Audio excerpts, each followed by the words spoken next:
நம்முடைய பாசத்திற்குரிய தருமபுரி மேற்கு மாவட்ட கழகத்துடைய செயலாளர் பழனியப்பனுடைய அருமை மகன் எழில் வரவன் அவர்களுக்கும்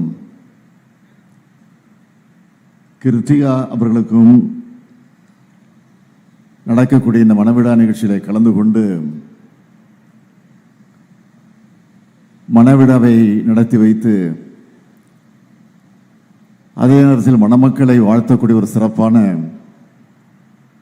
வாய்ப்பினை பெற்றமைக்கு நான் மிகுந்த மகிழ்ச்சி அடைகிறேன். தொடர்ந்து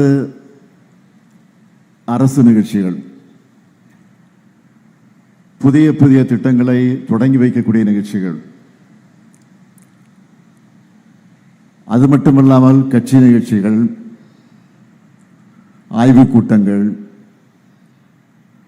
கழக குடும்பங்களில் நடைபெறக்கூடிய நிகழ்ச்சிகள், இப்படி பல்வேறு நிகழ்ச்சிகள், ஏராளமான நிகழ்ச்சிகளுக்கு இடையில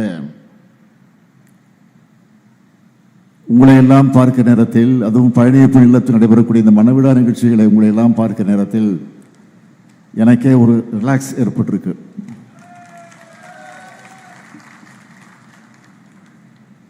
நேற்று முன்தினம் நம்முடைய மகளிருக்கான திராவிட மாடல் அரசின் சார்பில் தீட்டப்படக்கூடிய திட்டங்கள் மூலமாக கிடைத்துக் கொண்டிருக்கக்கூடிய சாதனைகள் அடிப்படையாக வச்சு அந்த சகோதரியுடைய வெற்றிக்கான அடையாளமாக அதை பகிர்ந்து கொள்ளக்கூடிய வகையில் வெல்லும் தமிழ் பெண்கள் என்ற தலைப்பில் ஒரு மாபெரும் நிகழ்ச்சியை சென்னையில் நேரு விளையாட்டு அரங்கத்தில் நடத்தினோம்.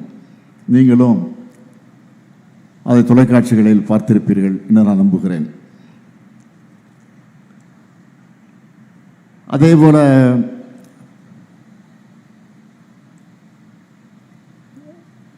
நம்முடைய மகளிருக்கு கலைஞர் பெயரால் வழங்கப்படக்கூடிய மகளிர் உரிமை தொகை,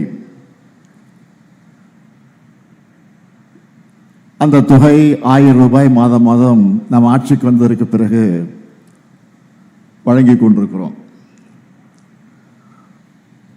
ஆக நேரு விளையாட்டு அரங்கத்தில் நேற்றைய முன்தினம் நடைபெற்ற நிகழ்ச்சி மூலமாக கூடுதலாக 17 லட்சம் சகோதரிகளுக்கு அந்த 1000 ரூபாயை வழங்குகிற நிகழ்ச்சியை தொடங்கி வைத்திருக்கிறேன். ஏற்கனவே மகளிர் அணியினுடைய உரிமை தொகை, கலைஞர் பெயரால் வழங்கப்பட்ட அந்த உரிமை தொகை 1,13,00,000 பேருக்கு வழங்கப்பட்டு கொண்டிருந்தது. ஆனால் நேற்று முன்தினம் நடைபெற்ற நிகழ்ச்சி மூலமாக மேலும் கூடுதலாக 17 லட்சம் சகோதரிகளுக்கு, அதாவது 1,30,00,000 பேருக்கு வழங்கக்கூடிய நிலையை உருவாக்கி இருக்கிறோம். இன்னும் கூட சில தகுதியுள்ளவர்கள் விடுபட்டிருந்தால் அவர்கள் உடனடியாக அப்பீல், அதாவது கோரிக்கையை வைத்தால் அவர்களுக்கும் நிச்சயமாக வழங்கப்படும் என்ற நம்பிக்கையை, உறுதியை நான் இந்த நேரத்தில் தெரிவித்துக் கொள்ள விரும்புகிறேன். அது மட்டுமல்ல, அது இன்னும் உயரும் என்று கூட சொல்லியிருக்கிறேன். அப்படிப்பட்ட மகிழ்ச்சியான நாளில் தான் இன்னொரு பெருமிதமான செய்தியும் வெளியாச்சு. அதை நீங்கள் தொலைக்காட்சியில், பத்திரிகைலாம் பார்த்துருப்பீங்க. அதாவது ஒரு நாட்டோட, ஒரு மாநிலத்தோட முன்னேற்றத்திற்கான அறிகுறியாக இருக்கக்கூடிய ஜிடிபி, அந்த ஜிடிபி வளர்ச்சியில் இன்னைக்கு தமிழ்நாடு தான் நம்பர் 1 மாநிலமாக உருவாகி இருக்கு. இது ஏதோ நாங்கள் வெளியிட்ட அறிக்கை இல்லை, ரிசர்வ் வங்கி வெளியிட்டு இருக்கக்கூடிய அறிக்கை. நீங்க நினைச்சு பாருங்க, எவ்வளவோ தடங்கல்கள், எவ்வளவோ சோதனைகள், அந்த சோதனைகள் எல்லாம் தாண்டி இன்றைக்கு சாதனை படைத்திருக்கக்கூடிய ஆட்சி தான் தமிழ்நாட்டில் நடைபெறக்கூடிய திராவிட மாடல் ஆட்சி. இன்னொரு பக்கம் தேர்தல் வேலைகள், அதில் குறிப்பாக எஸ்ஆர்ஐ என்ற ஒரு சட்டத்தை கொண்டு வந்து அந்த பணி வேறு நடைபெற்றுக் கொண்டிருக்கிறது. இங்கே கூட நம்முடைய எழுச்சி தலைவர், எழுச்சி தமிழர் நம்முடைய தொல் திருமாவர்கள் பேசுகிற போது குறிப்பிட்டு சொன்னார், இன்றைக்கு இந்த எஸ்ஆர்எஃப் பணியிலே திராவிட முன்னேற்ற கழகம் எந்த அளவிற்கு அவருடைய கட்டமைப்பு முறையாக அமைத்திருக்கக்கூடிய காரணத்தால் அந்த பணியை வெற்றிகரமாக நடத்தி கொண்டிருக்கிறார்கள் என்று பெருமையோடு குறிப்பிட்டு சொன்னார். உண்மைதான். ஆக அந்த எஸ்ஆர்எஃப் பணியில் இன்றைக்கு பம்பர மாதிரி நம்முடைய தோழர்கள் செயல்பட்டுக் கொண்டிருக்கக்கூடிய காட்சியை பார்த்து எல்லோரும் அதை குறிப்பிட்டு சொல்லுகிறார்கள், பெருமைப்படுகிறார்கள். எதற்கு என்று சொன்னால் நம்முடைய வாக்குரிமையை நாம் காப்பாற்றியாக வேண்டும். ஆக விழிப்போடு நாம் வேலையை பார்த்திருக்கிறோம். ஆனால் அதே நேரத்தில் பாதி வேலை தான் முடிஞ்சிருக்கு, இன்னும் பாதி வேலை இருக்கு. தேர்தல் நடந்து வாக்கு எண்ணிக்கை முடிஞ்சு ரிசல்ட் அறிவிக்கிற வரைக்கும் நமக்கு வேலை இருக்கு. நீங்க மறந்துடக்கூடாது. 2 வாரத்தில் டிசம்பர் மாதம் முடிஞ்சு புத்தாண்டு வரப்போகுது. ஜனவரி 1ஆம் தேதி வரப்போகுது. அதற்கு பிறகு தேர்தலுக்கு கொஞ்ச நாள் தான் இருக்கு. அதனால நான் உங்களை எல்லாம் கேட்டுக்கொள்ள விரும்புவது, நம்முடைய சாதனைகளை, திட்டங்களை, நாம் ஆற்றக்கூடிய பணிகளை மக்களுக்கு சென்றடைந்திருக்கிறது, மறுக்கல. ஆனால் என்னதான் சென்றடைந்திருந்தாலும் இங்கே நம்முடைய தோல் திருமாவர்கள் குறிப்பிட்டதை போல இன்றைக்கு எதிரிகள் நம்ம வீழ்த்த வேண்டும் என்று நினைக்கக்கூடியவர்கள் எவ்வளவுதான் அந்த பணியில் ஈடுபட்டாலும் அதையெல்லாம் வெற்றி கொண்டு கொண்டிருந்தாலும் ஆமாம் ஏமாந்து விடக்கூடாது அடிப்படையில் அவர் குறிப்பிட்டு சொன்னார். உண்மைதான்.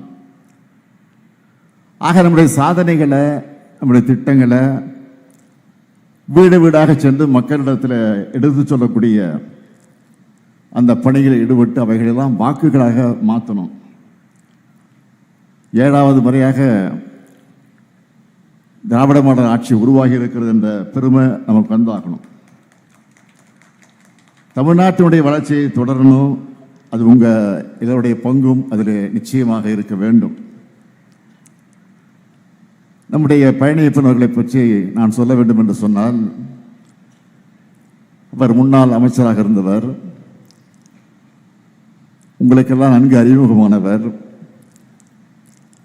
அவரை பற்றி நான் அதிகமாக உங்களிடத்தில் எடுத்துச் சொல்ல வேண்டிய அவசியம் இல்லை. காரணம், அவர் ஆற்றக்கூடிய பணிகளால் நீங்கள் அறிந்தவர்கள். என்னை பொறுத்தவரை நான் சொல்ல வேண்டும் என்று சொன்னால், அவர் அதிமுகவில் இருந்தபோது அமைச்சராக பொறுப்பேற்று பணியாற்றிய போது நாங்கள் எல்லாம் எதிர்கட்சி வரிசையில் உட்கார்ந்திருப்போம். அவர் ஆளுங்கட்சி வரிசையில், அமைச்சரவையில் வரிசையாக சட்டமன்றத்தில் உட்கார்ந்திருப்பார். அப்படி உட்கார்ந்திருக்கிற போது ஒவ்வொரு டிமாண்ட், ஒவ்வொரு அமைச்சருக்கு அந்த துறையின் சார்பில் அந்த டிமாண்டை சட்டமன்றத்தில் தாக்கல் செய்து அந்த அவையில் அது குறித்து பேசிய சட்டமன்ற உறுப்பினருக்கு பதில் சொல்லக்கூடிய வகையில் ஆளுங்கட்சியினுடைய அமைச்சர் பொறுப்பாக பதில் சொல்லணும். ஆனால் அதிமுகவை சார்ந்தவர்கள் எந்த அமைச்சர்களும் பொறுப்பாக இதுவரையில் பதில் சொன்னதில்லை. ஆனால் ஒரே ஒரு அமைச்சர் பதில் சொன்னார் என்று சொன்னால் அது பழனியப்பனாகத்தான் இருக்கிறது. அது மட்டும் இல்லை, மற்ற அமைச்சர்கள்லாம் பதில் சொல்லுகிற போது நாங்கள்லாம் பாதிக்கப்பட்ட ஏஞ்சி போய் வெளில போய் உட்காந்துருவோம், லாபியில் போய் உட்காந்துருவோம், இல்லை வீட்டுக்கு கூட போயிடுவோம். ஏன்னா அந்த அளவுக்கு வாய்க்கு வந்தபடியெல்லாம் பேசுவார்கள், ஏசுவார்கள், விமர்சனம் செய்வார்கள். விமர்சனம் செய்யட்டும், வேண்டாம் சொல்ல, குறைகளை சொல்லட்டும், தவறு இல்லை. தனிப்பட்ட முறையில் தாக்கி பேச ஆரம்பித்துருவாங்க. ஆனால் பழனியப்பன் பதில் சொல்கிறார் சொன்னால் நாங்கள் அத்தனை பேரும் சட்டமன்றத்தில் உட்கார்ந்திருப்போம். நான் நம்முடைய சட்டமன்றத்தை சொல்லுவேன், பழனியப்பன் பதில் சொல்ல போறாரு, அதனால் நம்ம யாரும் வெளியில் போவானா, உட்காருவோன்னு நான் சொல்லுவேன். அந்த அளவிற்கு கண்ணியத்தை, ஜனநாயக மாண்போடு பாதுகாத்தவர், காத்தவர் நம்முடைய பழனியப்பன் என்று சொன்னால் அது நிச்சயம் மிகாது.